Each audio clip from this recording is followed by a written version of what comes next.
ஆண்டவராய் இயேசு கிறிஸ்துவின் நாமத்தினாலே இந்த காலை நேரத்திலே உங்களை வாழ்த்தி வரவேற்கிற இந்த நாள் முழுவதுமாய் தேவனுடைய மகிமையின் பிரசன்னம் உங்களை வழிநடத்துவதாக.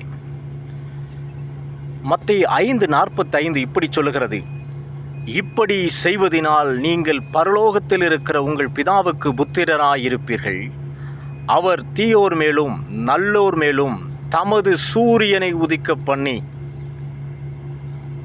நீதியுள்ளவர்கள் மேலும் அநீதியுள்ளவர்கள் மேலும் மழையை பெய்ய பண்ணுகிறார்.